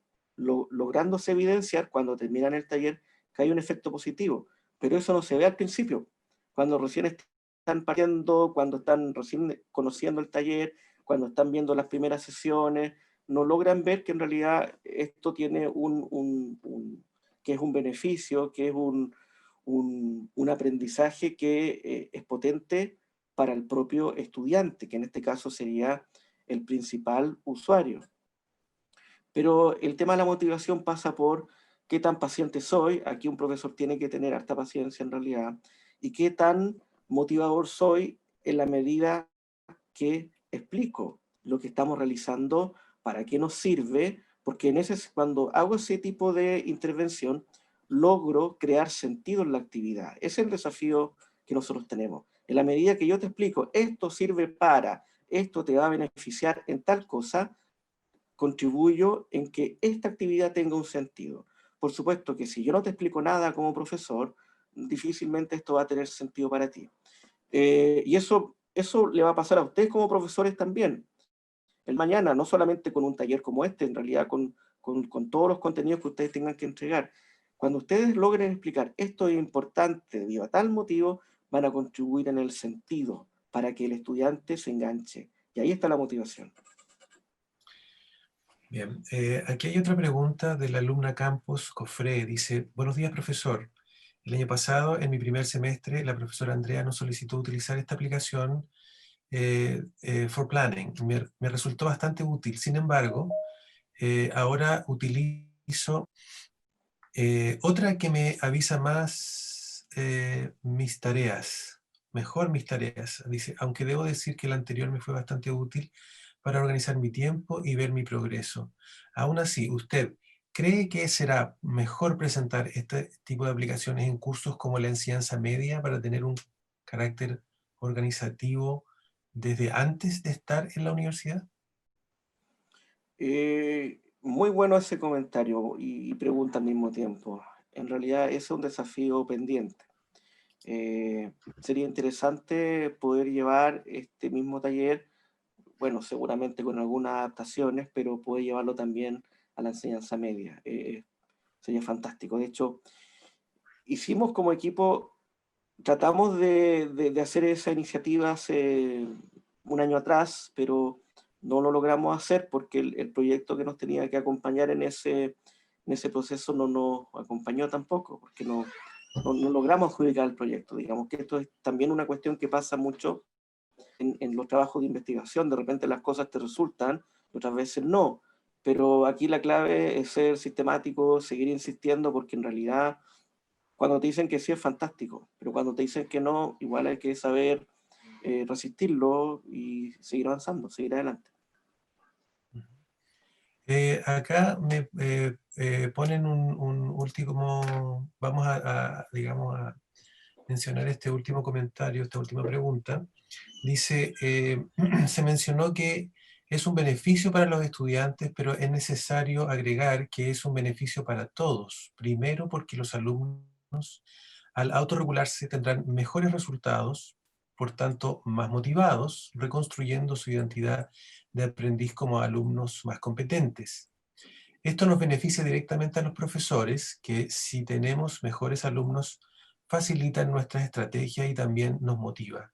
Y por último, a la universidad, que podría disminuir sus tasas de deserción. Tremendo comentario. Muchas gracias. Ese, en realidad es más bien para aplaudirlo. Bien. Profesor, nos quedan un minutito más para una última inquietud. Dice, ¿cómo podría influenciar la disposición al estudio que busca potenciar este taller intracurricular en la participación de los estudiantes en clase, que por estos días está muy disminuida? Mira, el tema de la disposición al estudio y concretamente digamos, es que la disposición al estudio y la participación en la sala de clase son elementos que están vinculados, pero no son iguales. Porque en la disposición al estudio yo logro, como aprendiz, identificar metas, propósitos, tareas que tengo que realizar, les entrego relevancia a cada una de las tareas que tengo que realizar, es decir, le doy una especie de jerarquización. Al mismo tiempo, esta disposición al estudio me ayuda a aprender a estudiar tanto de manera individual como grupal, entendiendo que son procesos complementarios, y todo eso finalmente me lleva o se traduce en el aprovechamiento de las actividades que suceden en la sala de clase. ¿Qué significa eso? Que si tú eres un estudiante que tiene alta disposición al estudio con todos los elementos que mencioné, va a estar mucho más conectado con la clase y vas a actuar, independiente que esta sea virtual o presencial. Ahora, en este contexto presencial, el desafío por supuesto que es aún mayor, porque en realidad, bueno, si somos profesores que solamente dictamos los contenidos, obviamente que si ya interactuábamos poco en la clase presencial, en la clase virtual, menos, porque simplemente los estudiantes van a colocar la pantalla negra, que es lo que usualmente pasa, y hasta ahí nomás llegamos.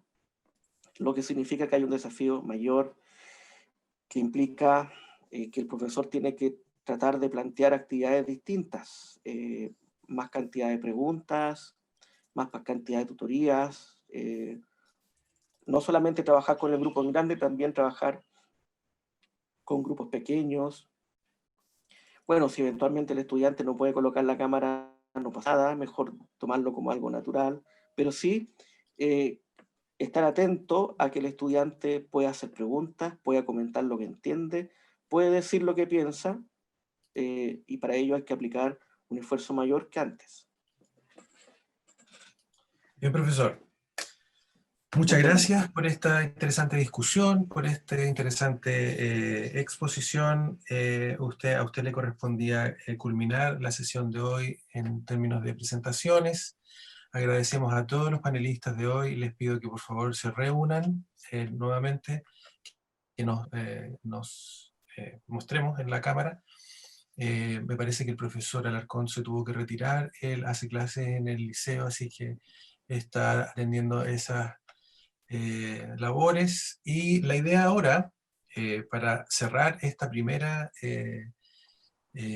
jornada de diálogos sobre educación, sobre investigación, perdón, en la Escuela de Educación, en torno a la formación inicial docente, sus propósitos y desafíos desde la investigación educativa, la idea es que podamos propiciar un diálogo en torno a la pregunta que, digamos, se plantea para esta primera jornada, que tiene que ver con dónde estamos en tanto investigación en relación a la formación inicial docente de nuestros estudiantes, nuestras carreras aquí en el campus, ¿ya?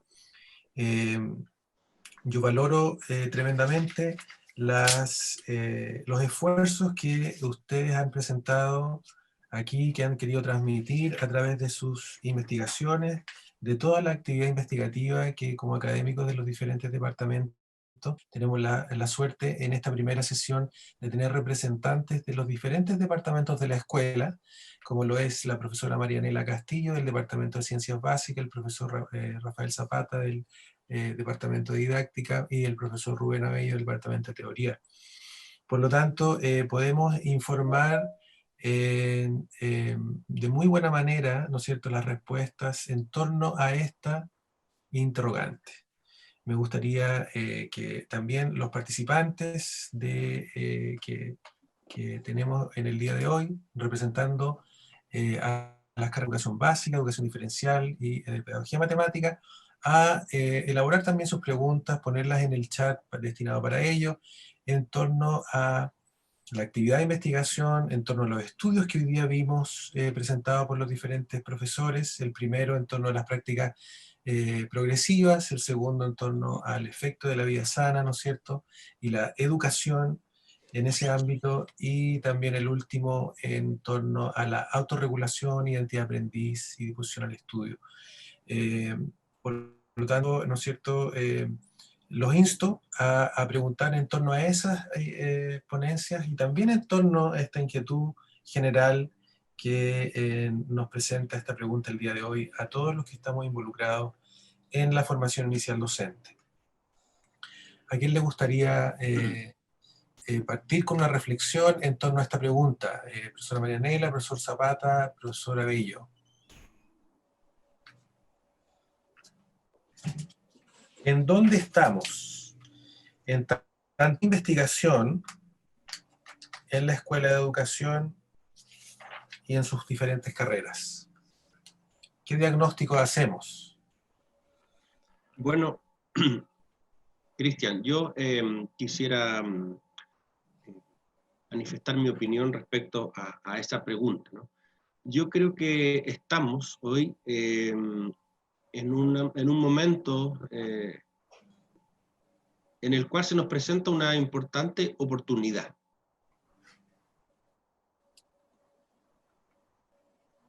Tenemos que reconocer a este grupo GIE que ha generado esta instancia para transmitir lo que se está haciendo en esta área de la educación, de la universidad, que es la investigación. Entonces, sin lugar a dudas que estamos en un momento de oportunidad para, en primer lugar, visibilizar los esfuerzos de las académicas y los académicos que vienen desarrollando actividades en esta área. Sin lugar a dudas que esta oportunidad también implica un desafío, un compromiso de continuidad en el tiempo y de consolidación. Así que, desde mi punto de vista, creo que es un momento oportuno para que la institucionalidad de la Universidad de Concepción, específicamente nuestra Escuela de Educación, pudiera entonces ocuparse de esta área tan importante en la formación de los futuros y las futuras profesores.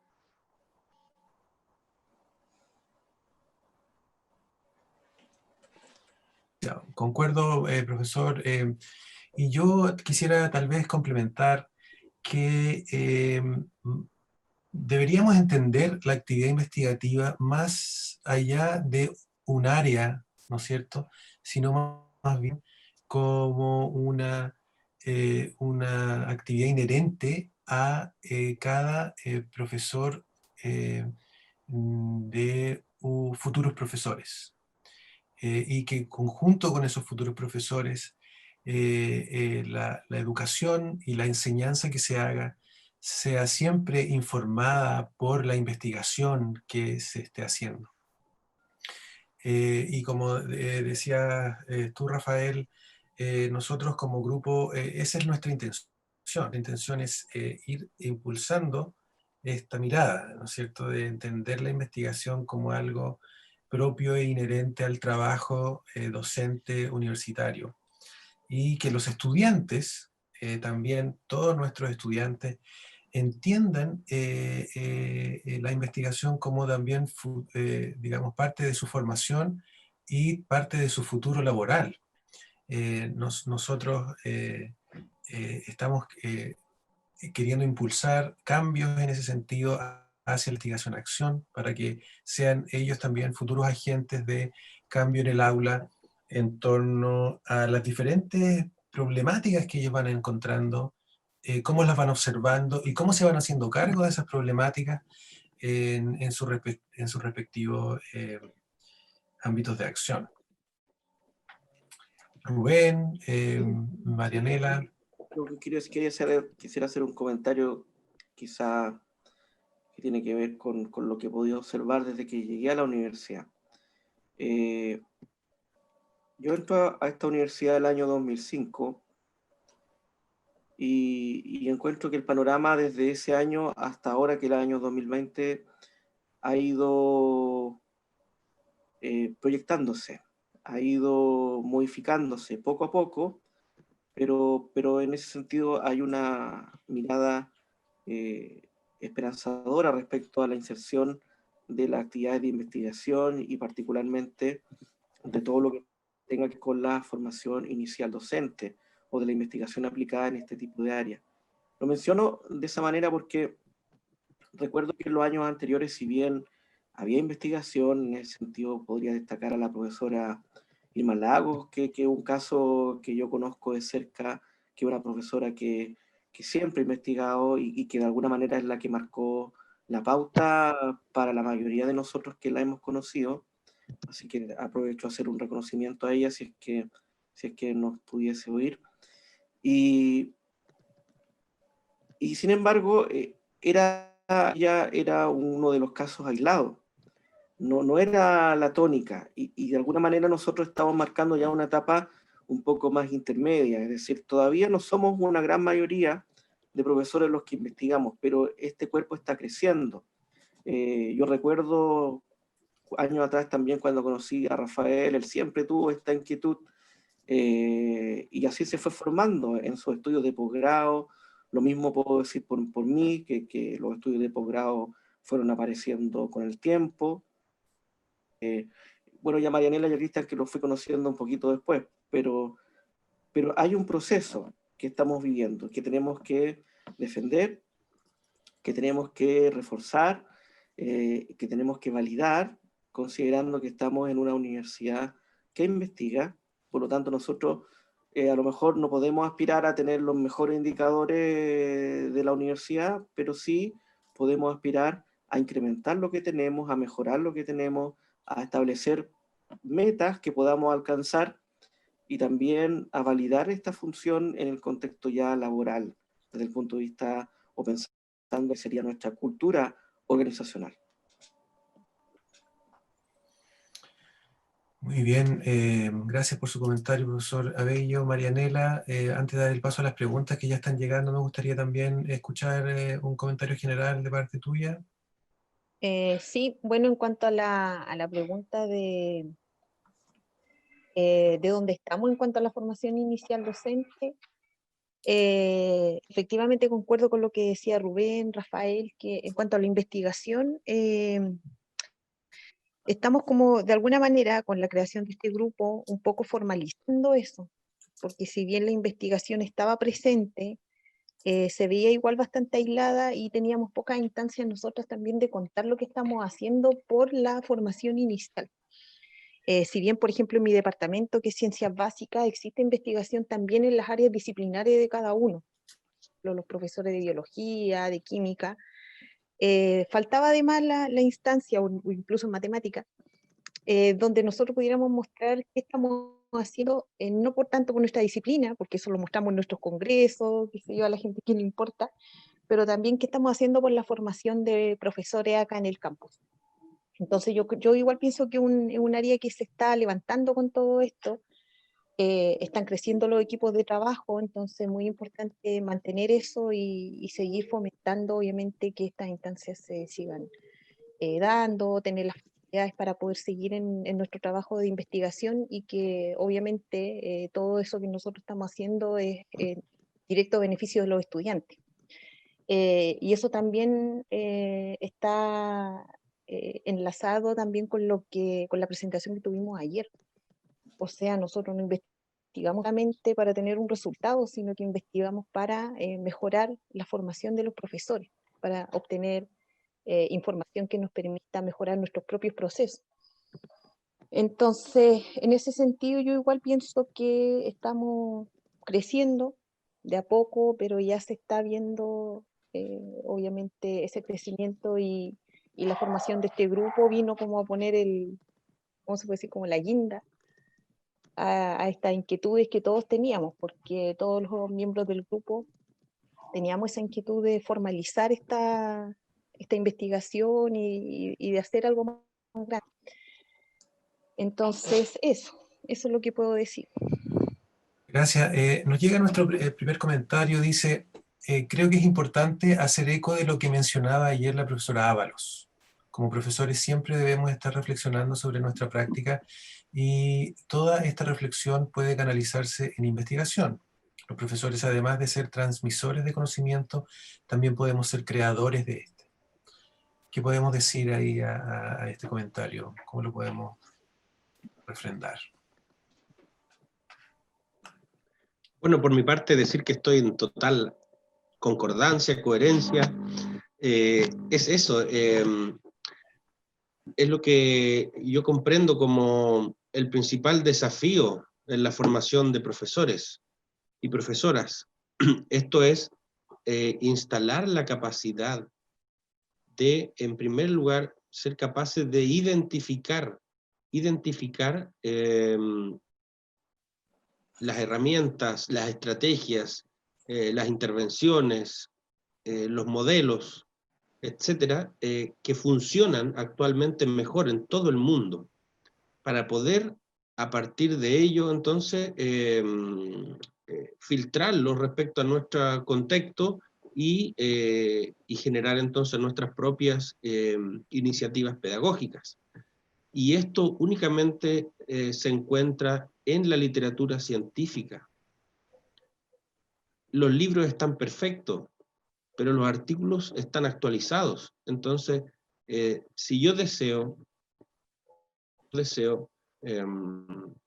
desarrollar contenidos respecto a cualquier área, a cualquier disciplina, yo debo asegurarme que la estrategia que voy a compartir con mis estudiantes ya ha sido probada y es eficaz o es eficiente, ¿ya?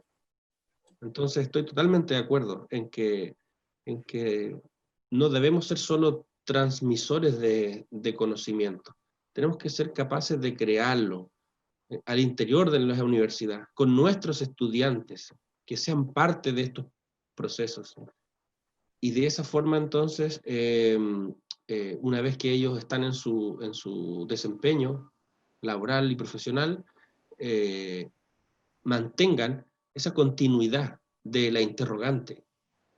Generar un hábito en la práctica pedagógica, generarnos las interrogantes, plantearnos las interrogantes y poder intentar resolverlas basándonos en lo que nos dice la literatura. Así que totalmente de acuerdo con ese comentario, esa opinión.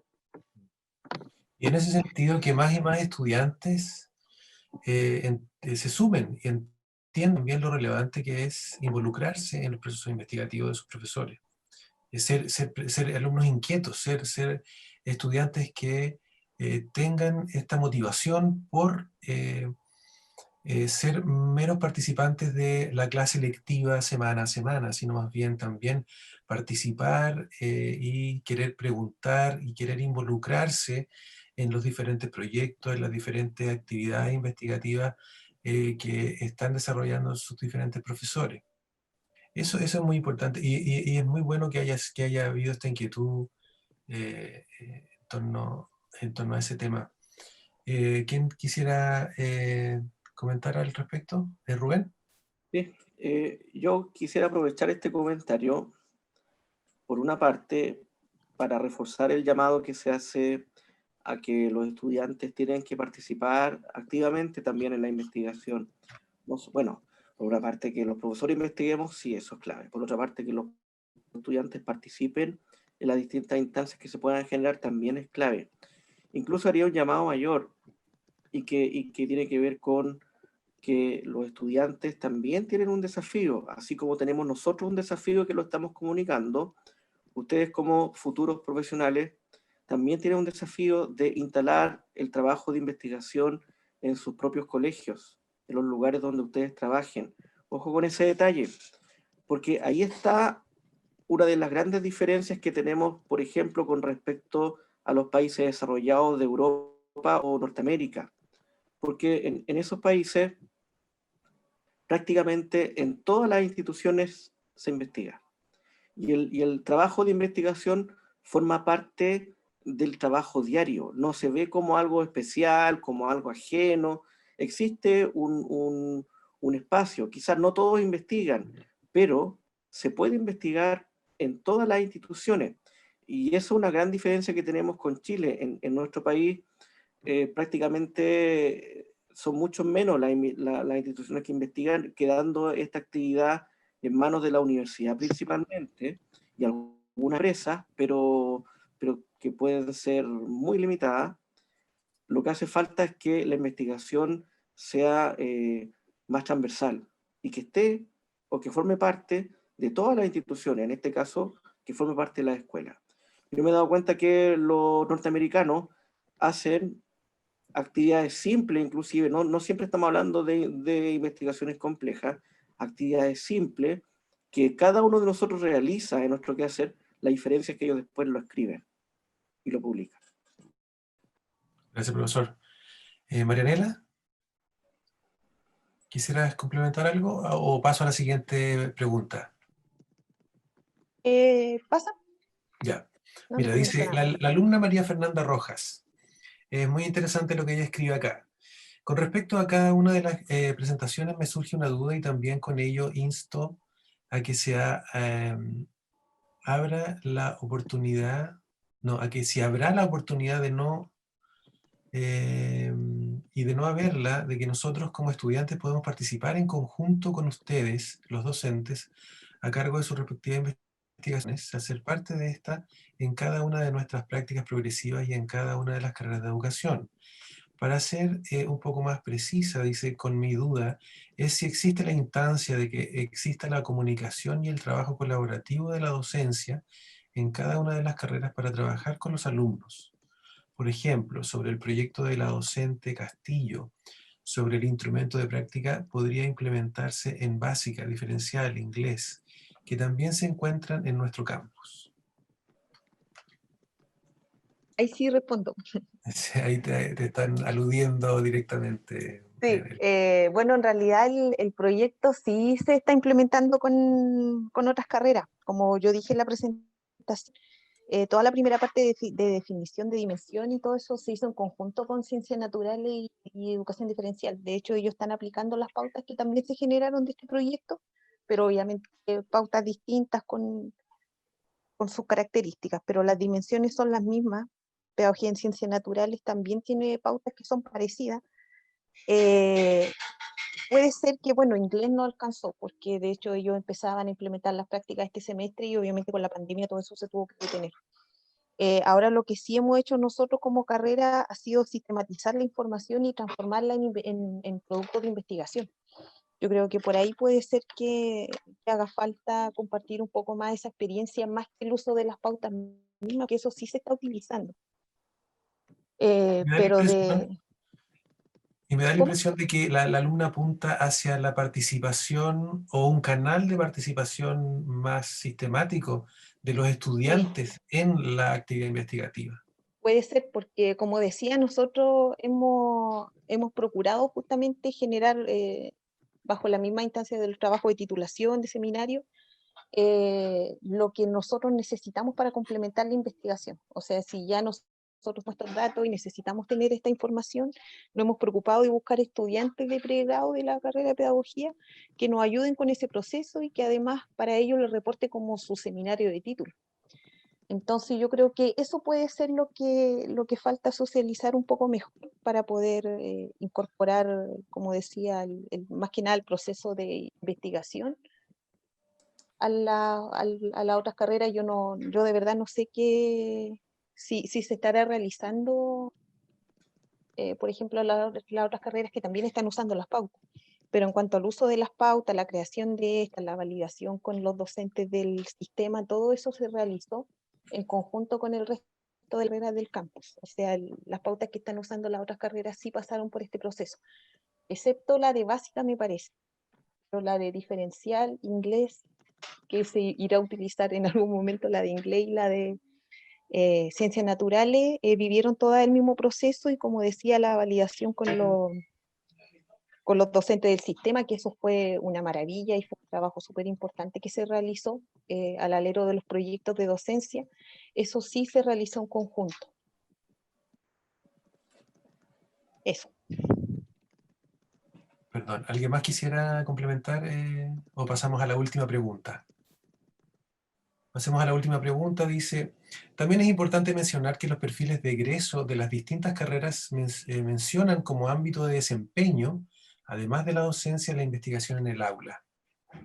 Esto parte a raíz del rediseño, ¿no es cierto? Los planes del 2016 que se revisan, se rediseñan y se implementan a partir de, no me acuerdo qué año, me parece que a partir del año 2016.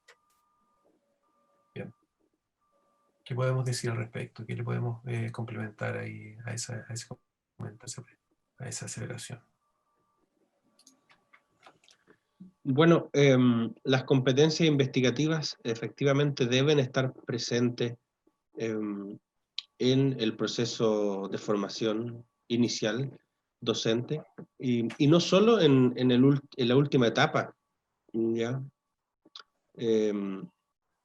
Se sugiere que al ser una temática tan compleja, debería entonces instalarse desde el inicio del proceso de formación.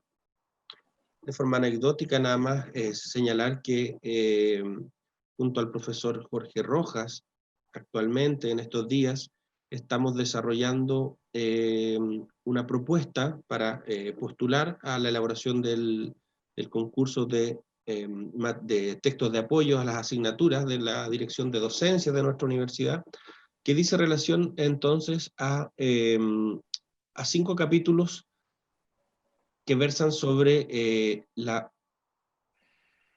punta de investigación, cómo plantearse una interesante, una original pregunta de investigación, dónde buscar la literatura para elaborar marcos teóricos y de referencias, el uso de bases de datos y gestores, qué identificar de los artículos, qué extraer, qué información es la que necesitamos extraer, porque sin lugar a dudas que no podemos extraer todo lo que vamos a leer, si no nos llenaremos de archivos, de PDF, ¿cierto? Entonces, ¿qué extraer? Y luego, ¿cómo redactar? Así que ese trabajo se está haciendo de forma silenciosa hoy y esperamos nos vaya bien con el propósito de tener un manual, un texto de apoyo en concreto que les permita a las estudiantes y a nuestros estudiantes poder acceder desde el inicio, desde una modalidad, ¿cierto?, libro, entonces, a toda esta información. Eso, Cristian, gracias. Perdón, para ir culminando, me gustaría que hiciéramos una reflexión final, un comentario final, digamos, de acuerdo a lo que hemos ido conversando durante el día de hoy, para ir cerrando, para ya dar un cierre a esta jornada de hoy en donde nos hemos reunido a conversar sobre las investigaciones actuales que estamos haciendo algunos investigadores y también sobre este diagnóstico, ¿no es cierto?, que nos propusimos socializar o conversar en esta jornada. Un comentario final breve para ir terminando. Tal vez podríamos partir por el profesor Abello. Bueno, yo haría un llamado a aprovechar las instancias para investigar y le diría específicamente a los estudiantes que se vaya planificando también en el ámbito del posgrado. Es decir, a nivel de pregrado no podemos responder todas las preguntas que existen. Podemos mejorar, podemos actualizar los planes que existen, los podemos revisar, pero a nivel de posgrado también tiene que haber un mayor contacto por parte de ustedes como estudiantes. Así que piensen en eso, piensen en que su trabajo no consista exclusivamente en transmitir conocimientos, como ustedes mismos lo han dicho, sino que puedan ustedes compartir lo que investiguen, lo que ustedes estén reflexionando de manera empírica. Gracias. Profesora Marianela.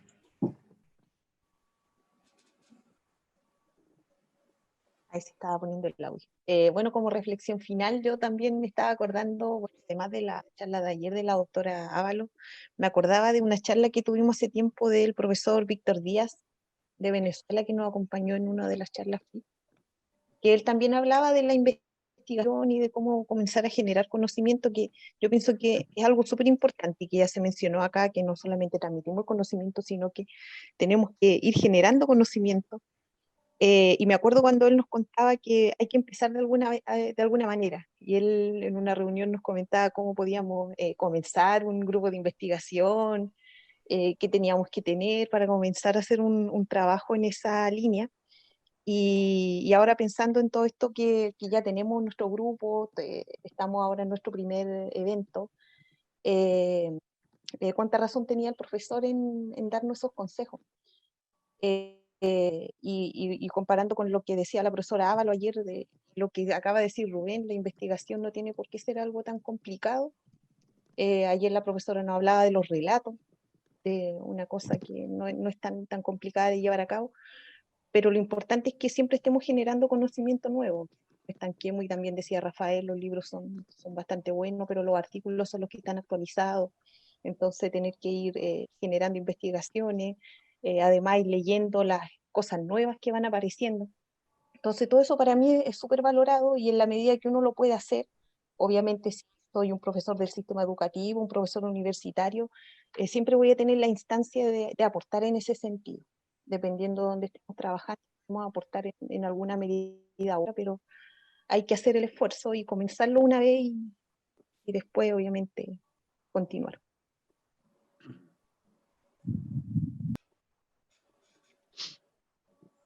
Por mi parte, dar las gracias, expresar mi agradecimiento a Marianela, a Rubén, mis colegas, a Cristian, que han tenido la amabilidad de preparar esta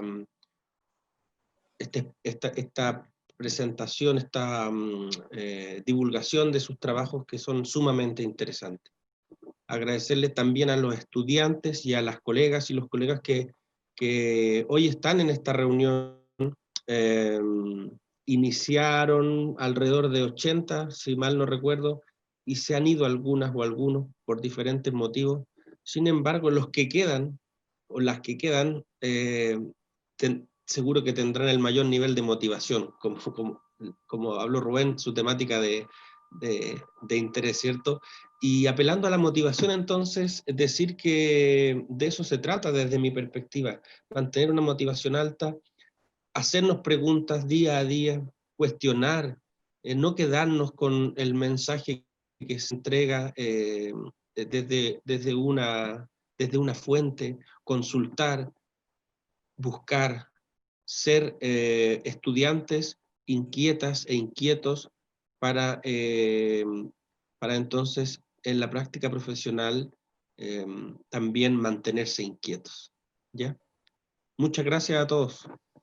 Bien, agradecemos, ¿no es cierto?, a todos los participantes, a todos los asistentes, agradecemos a nuestros panelistas de hoy, los dejamos cordialmente invitados para el próximo miércoles. Vamos a socializar un nuevo formulario de inscripción, vamos a socializar el nuevo programa con 3 distintas ponencias de académicos de nuestra escuela igual, de los diferentes departamentos, y los esperamos para el miércoles 28 de 10 de la mañana a 12 del día, en esta misma modalidad, con presentaciones breves, cortas, pero muy importantes, y luego una pequeña discusión y conversación final.